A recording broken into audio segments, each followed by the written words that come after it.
Trump's war in Iran has now lasted more than 2 months, and we are just 1 hour away from the deadline for the president to either end the conflict or officially request authorization from Congress under the War Powers Act.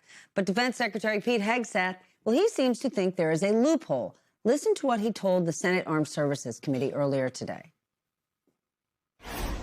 On Iran, ultimately, I would defer to the White House and White House counsel on that. However, we are in a ceasefire right now, which our understanding means the 60-day clock pauses or stops in a ceasefire.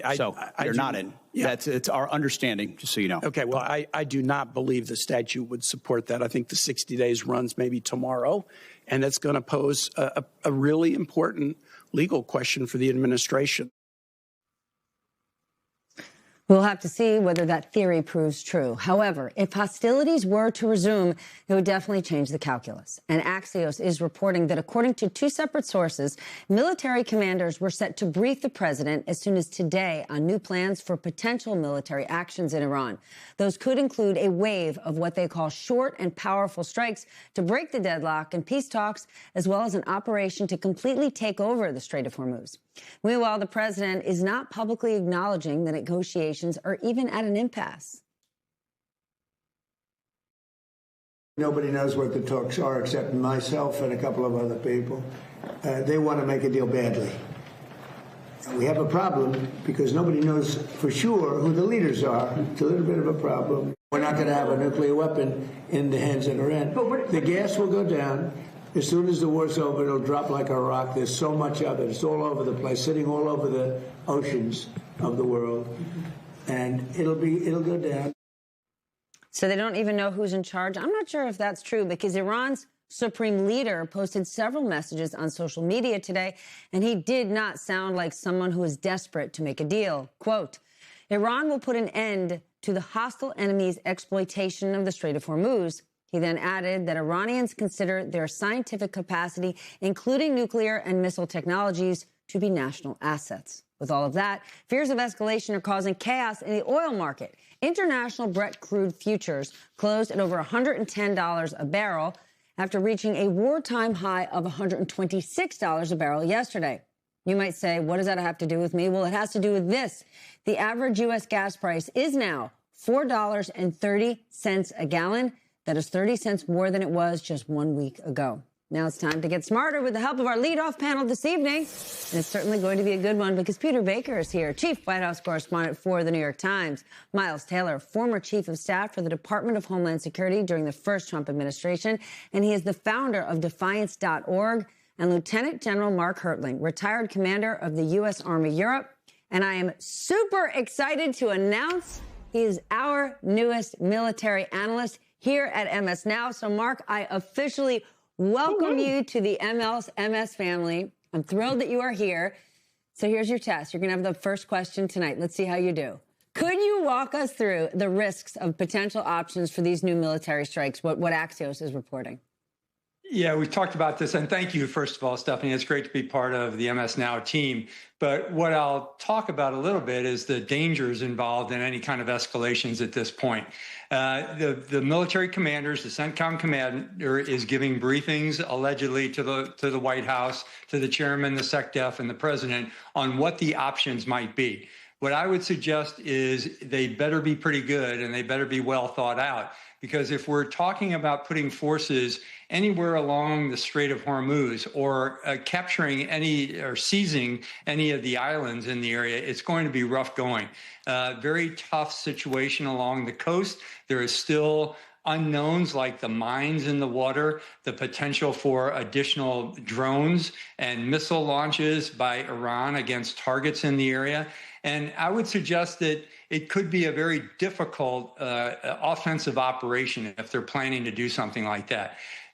You opened up in the beginning of the program talking about the pause, the potential pause that would restart the clock.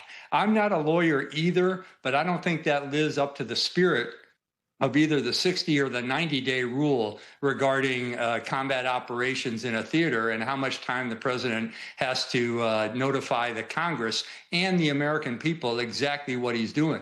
The fact that we're debating what forces may do going into the area, what forces they are, and what their actions are going to be, gives an indication that, again, America's sons and daughters are going into harm's way, and we really don't know what the objective is and what they're trying to accomplish for the parents and the loved ones of those sons and daughters.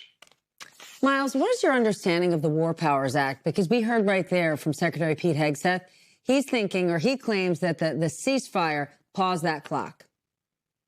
Well, this is the type of thing that's big constitutional law. In other words, there's not a bureaucratic lawyer you can go to in the government that says, hey, can you just look at the text of the contract here and tell me if I'm in violation or not? You're going to have, over the course of the next 48 hours, legal scholars on the right come out and defend the administration's interpretation. But I also suspect you are going to see a lot of legal scholars, regardless of their ideological stripes, say, look, this is pretty clear when you're looking at the War Powers Act and how it relates back to the U.S. Constitution. And for all intents and purposes, they're about to go into the red zone outside of compliance with that. That is going to lead to demands to bring more of these officials back up to Capitol Hill. It's going to lead to frustration. But here's the other thing, is right now the administration is banking on the fact that Republicans will have their back, that Republicans will look the other way, let the administration violate the War Powers Act. But if the administration continues this fight, continues kinetic engagement in the conflict zone, if gas continues to surge and markets panic, which seems to be the direction that we are trending, that support could evaporate very, very quickly. Peter, what do you think happens tomorrow? Because, of course, Democrats are going to call this theory wrong. But last week when I interviewed Rand Paul and I asked him about the war, he said, wait, come 60 days, everything's going to be so different. And we know that Republican Senator John Curtis of Utah, he wrote an op-ed saying that he would not support the operation past 60 days without congressional sign-off. Where do you think we're headed tomorrow? You know what? I think nothing happens tomorrow. I mean, the truth is that there is no teeth to this law. The War Powers Act has always been a complicated and controversial law since it was passed under the Nixon administration. Remember, the Congress passed it. Nixon vetoed it because he thought it was an abrogation on presidential power. Congress passed it over his veto. And every president since then, Republican and Democrat, has at some point or another not fully recognized the authority of this law. Sometimes they've gone along with the attributes of looking like they were complying with it. But there's always been a constitutional argument about this law. And I would imagine that tomorrow comes and goes and nothing will happen because there's nothing in the law that says what happens if the administration doesn't comply with it. Somebody would have to go to court. They'd have to prove standing. They'd have to get a court to decide if they wanted to get them involved in what is really a political contest between the executive and the legislative branch. They're reluctant to do that kind of thing. And so I don't think that necessarily some clock goes off tomorrow and ding, ding, ding, the military has to come home. Now, the real power Congress has, if they want to do something about this, is through the power of the purse. I doubt very seriously they're willing to cut off funding for the war, especially, as Miles said, the Republicans are going to have President Trump's back. They still control Congress barely through very narrow majorities. And I don't think that you're going to see a will at this point to go as far as cutting off aid, cutting off funding, which is the only actual technique that the Congress has to enforce its will at this point. And Peter, does the White House think that new strikes would actually bring Iran back to the negotiating table? Because despite what the president says, it doesn't sound that way on their side. Well, listen to what the president just said. He says they're desperate for a deal, but we don't know who they are. We don't know who we're talking about. We don't know who the leaders are, but whoever they are, they're desperate. So how do you know they're desperate if you don't know who they are? It's a very curious situation here, obviously. Look, the Iranians obviously would like to end the war, but they're not going to do it on terms that President Trump wants them to do it on. The question is whether or not there are terms that would involve concessions by both sides that both sides could live with. It's really hard to see how that happens at this point. Both sides have political imperatives at home that make any kind of concessions unlikely.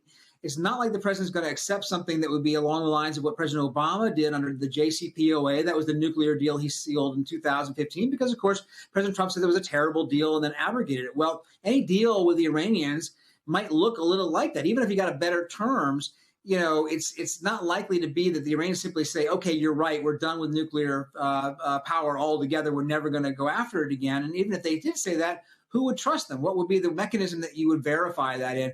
Trump administration hasn't even addressed that kind of an issue. So the idea that there's a deal in the making seems very hard to imagine. At the same time, it's hard to imagine the president really wants to get back into the full strikes scenario, because right now this war has not gone well politically. Most of the American public is against it. Republicans are very nervous about it going into the midterms. They would like to find a way out of this if they can. The question is there a way out of it?